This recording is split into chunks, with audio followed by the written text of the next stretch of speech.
This is the story of the 80 days that preceded the launching of the IGY satellite 1958 Alpha. Designated Explorer, the free world's first Earth satellite, was designed and placed in orbit through the efforts of the United States Army Ballistic Missile Agency and the Jet Propulsion Laboratory, California Institute of Technology.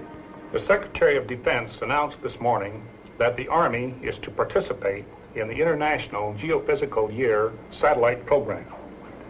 The Army proposes to use the Jupiter-C missile to place a satellite in orbit around the Earth. The Jupiter-C will consist of a liquid propellant using the Redstone propulsion system. The Army is requesting the Jet Propulsion Laboratory to provide the following programs. First, the additional high-speed propulsion systems required. Second, the orbiting missile or satellite. And third, the necessary instrumentation to record and transmit the scientific data assigned to this experiment. Dr. Pickering, I think now we can... Prior to the announcement by the Secretary of Defense, the feasibility of an Army-launched satellite had been investigated by Major General Medeiros, Commanding General of the Army Ballistic Missile Agency, and Dr. Werner von Braun, Director of ABMA Development Operations. In consultation with Jet Propulsion Laboratory scientists, it had been determined that the Jupiter-C missile was capable of placing a substantial payload in orbit around the Earth. Following the announcement by the Secretary of Defense, numerous planning conferences were held in Washington, D.C., Huntsville, Alabama, and Pasadena, California. On X-75 days, Dr. W.H. Pickering, Director of the Jet Propulsion Laboratory, made a short announcement. The scientific experiments will be selected from those originally planned as a part of the U.S. IGY satellite program. The Jet Propulsion Laboratory has been assigned the responsibility by the U.S. National Committee of the IGY and by the Army to complete the design and construction of these experiments in a suitable form for the Army rocket.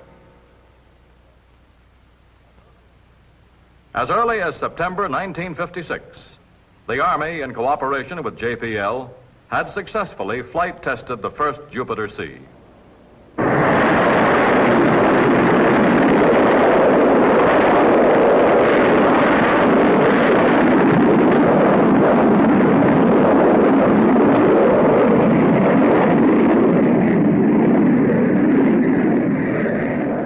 The point of impact was more than 3,000 miles from the launching site at a predetermined spot off the coast of Africa.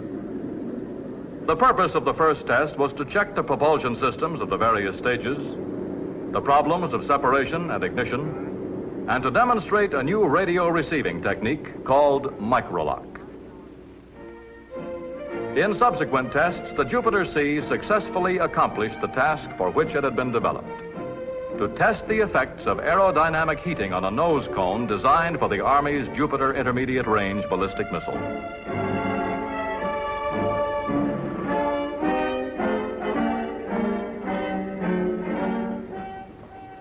The high-speed assembly will be made up of clusters of solid propellant motors, like those that were developed for the earlier Jupiter-C missiles. A single rocket, to which we will add a cylindrical section to contain the instrumentation and a nose cone. This will be the final stage. It will be placed into an orbit and become our satellite. When the high-speed stages are fully assembled, they'll look something like this model. At the Army Ballistic Missile Agency, teams of scientists and military personnel began the task of making final design changes required in the first stage rocket. These changes involved use of different fuels, a different guidance and control system and design, and the testing of a rotational launcher for the JPL upper stages. The Army called on Rocket 9 for the liquid propellant motor, which is a modified Redstone motor, and on Chrysler and the Ford Instrument Company for other components.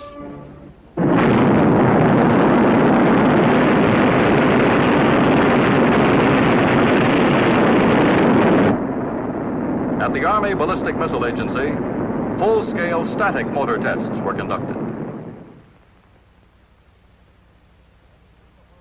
At the Jet Propulsion Laboratory, the housing for the payload was being fabricated.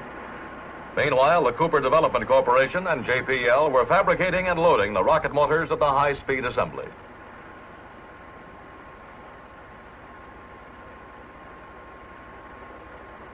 The metal cylinder was constructed to contain two transmitters, their battery power supplies, and all the instrumentation needed to obtain and transmit data on cosmic rays, meteorite erosion, and temperature measurements of both the interior of the payload and its outer surface.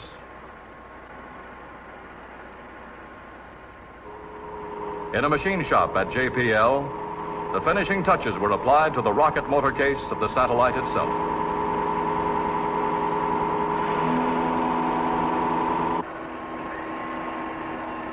The structure that supports the last stage rocket was also precisely machined. Then the rocket motor case and its supporting structure were assembled and checked for alignment to ensure the successful launching of the last stage.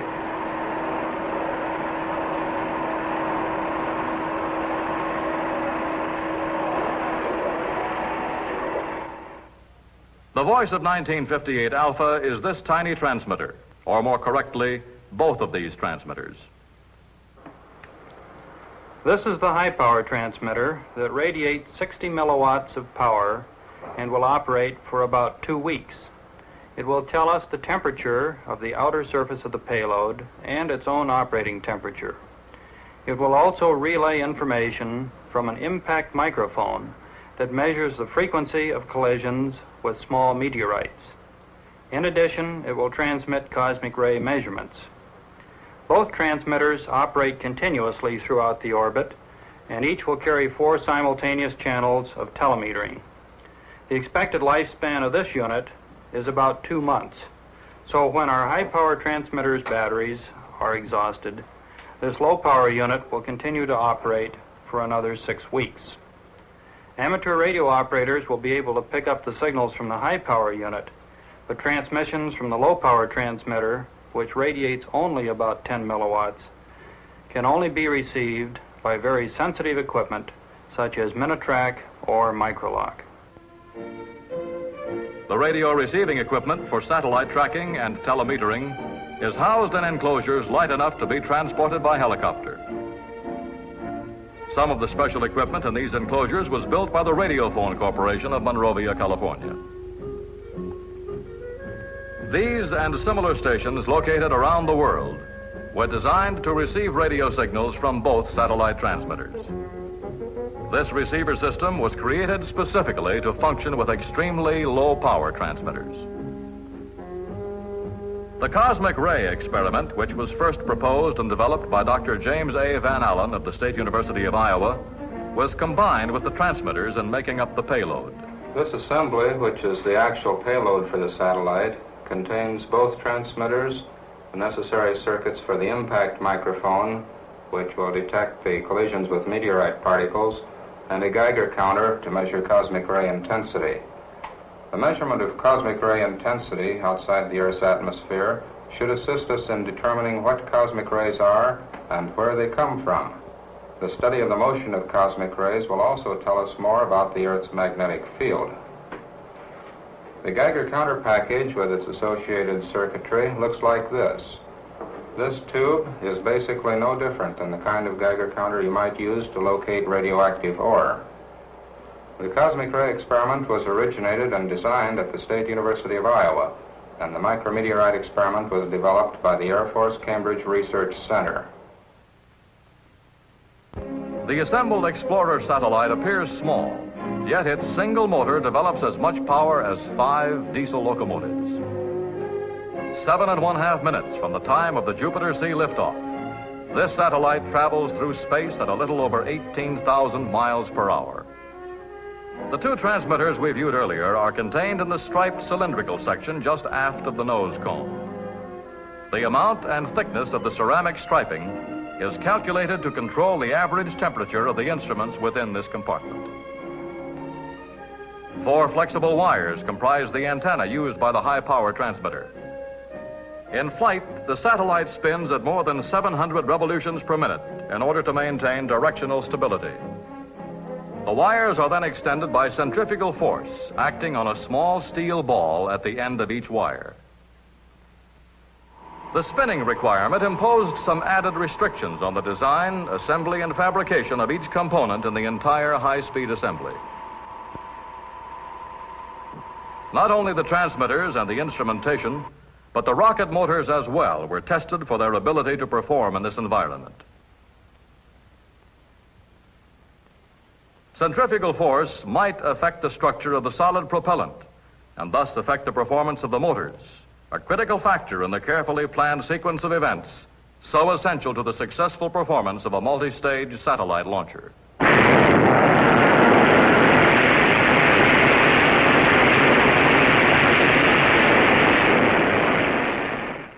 The tremendous acceleration and the high vibration levels within the Jupiter rocket dictated that each component be ruggedly built and carefully tested. The transmitters were subjected to a simulated missile environment on a shake stand in the laboratory. The frequency and intensity of motion was based on conditions known to exist during flight. Signals from the transmitter were recorded and checked for any deviation or failure due to vibration. The weeks of painstaking testing, checkout, rework, and final assembly of the many intricate parts of the satellite instrumentation, the radio equipment, the rockets of the high-speed cluster, and their delicate ignition mechanisms was over. Now these units could be joined with the first stage rocket at the launching site for a final check of the complete system.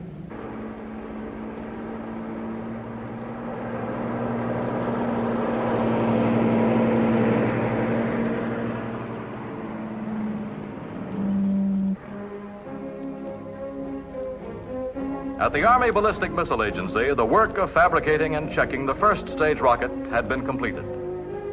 The necessary modifications had been made to the launching vehicle, and the huge rocket began its journey from ABMA to the launching site. While the first stage was in transit, preparations were made at Cape Canaveral to receive components of the Jupiter C and start immediately the work of final assembly and testing. Scientists and equipment had already arrived, and the assembly of the high-speed stages was begun.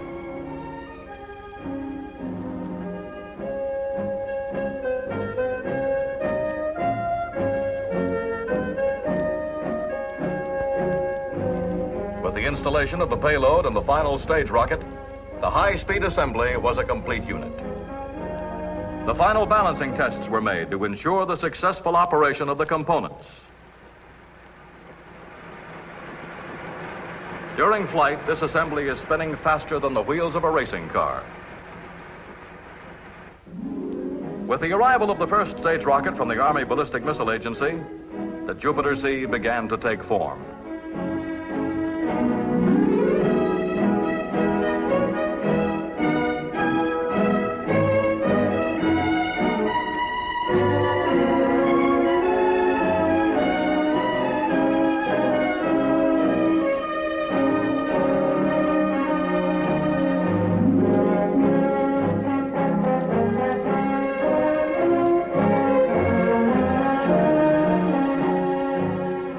In the assembly building, the balancing operation had been completed.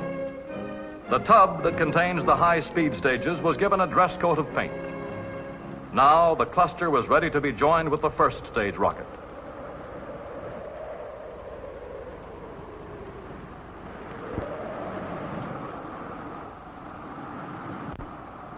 On the 80th day, Explorer was ready for launching. But at X-10 hours, it was reluctantly decided that because of hurricane velocity winds at high altitudes, it would be inadvisable to fire. A 24-hour hold was called. On January 30th, it appeared that the weather might improve. The odds were not good, but the countdown was continued to X-2 hours. A second time, the order came from General Medeiros. Hold 24 hours for weather.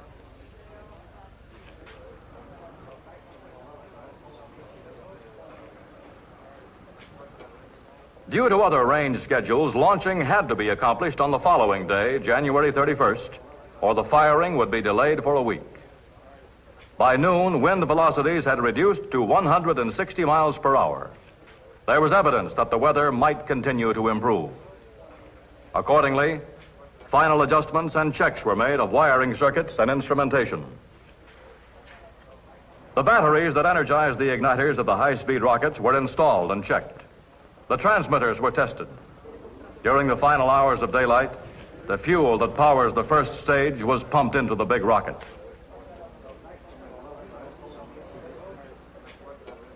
In the past 6 hours, hundreds of detailed operations have been performed. The igniters that will fire the high-speed stages have been brought from the storage area and connected.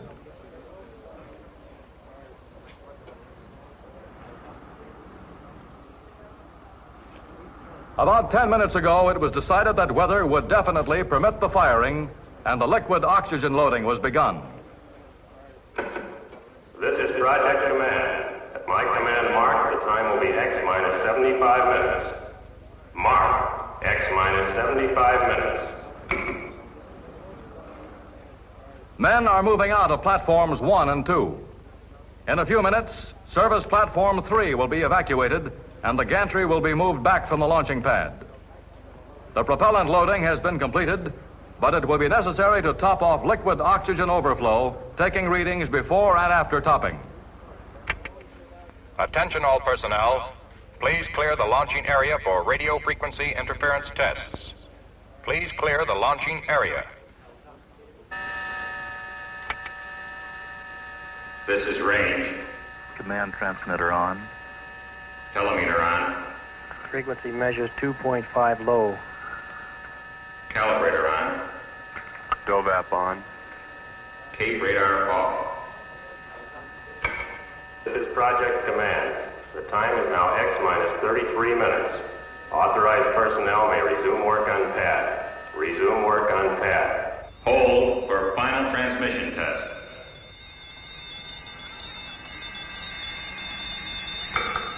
This is Project Command. At my command mark, the time will be X minus 15 minutes.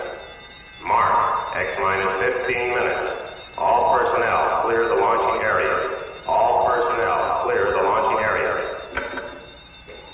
The signal is 2.5 kc low. Channel 1 is now reset. Channel 2 is reset. Channel 3 is reset. The figure for Channel 1 is 430. Channel 4 is reset. Channel 5. This is Project Command. The time is now X minus 13 minutes. Start vibration records. Begin cluster run-up. The cluster is starting its spin. Transmission of all payload electronics components is now being monitored.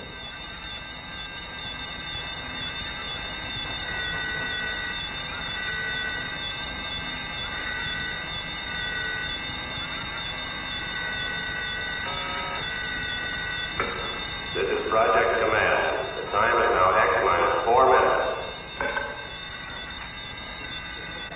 After the firing signal is given, it will take almost 16 seconds for the vehicle to take off. Pressurization will be started at X plus 3 seconds. At X plus 14 seconds, ignition will begin. Thrust buildup will continue until liftoff at about X plus 16 seconds. This is Project Command. At my command mark, the time will be X minus 1 minute. Mark, X minus 1 minute. Stand by to power transfer. Firing key to launch. Clear signal for firing. X minus 30 seconds. Close master safety circuit breaker. Recording's on. Time is X minus 10, 9, 8, 7, 6, 5, 4, 3, 2, 1, 0. Pressurization start. X plus 8, 9, 10, 11, 12, 13.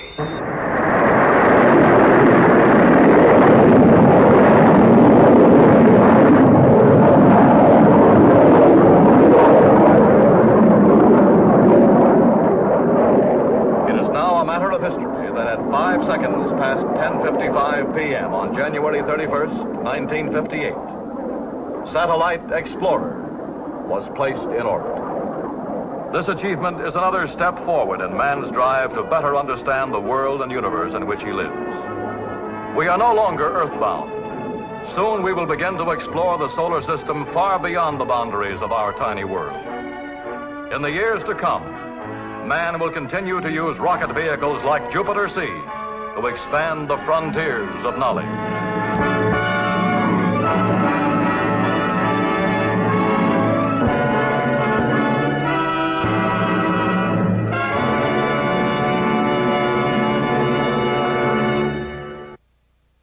Pasadena, California. On X-75 days, Dr. W.H. Pickering, director of the Jet Propulsion Laboratory, made a short announcement. The scientific experiments will be selected from those originally planned as a part of the U.S. IGY satellite program. The Jet Propulsion Laboratory has been assigned the responsibility by the U.S. National Committee of the IGY and by the Army to complete the design and construction of these experiments in Flight 1958 Alpha. Designated Explorer, the free world's first Earth satellite, was designed and placed in orbit through the efforts of the United States Army Ballistic Missile Agency and the Jet Propulsion Laboratory, California Institute of Technology. The Secretary of Defense announced this morning that the Army is to participate in the International Geophysical Year satellite program. The Army proposes to use the Jupiter-C missile to place a satellite in orbit around the Earth. The Jupiter-C will consist of a liquid propellant rocket using the Redstone propulsion system. The Army is requesting the Jet Propulsion Laboratory to provide the following programs. First, the additional high-speed propulsion systems required. Second, the orbiting missile or satellite. And third, the necessary instrumentation to record and transmit the scientific data assigned to this experiment. Dr. Pickering, I think now we... Prior to the announcement by the Secretary of Defense, the feasibility of an Army-launched satellite had been investigated by Major General Medeiros, Commanding General of the Army Ballistic Missile Agency, and Dr. Werner von Braun, Director of ABMA Development Operations. In consultation with Jet Propulsion Laboratory scientists, it had been determined that the Jupiter-C missile was capable of placing a substantial payload in orbit around the Earth. Following the announcement by the Secretary of Defense, numerous planning conferences were held in Washington, D.C., Huntsville, Alabama, and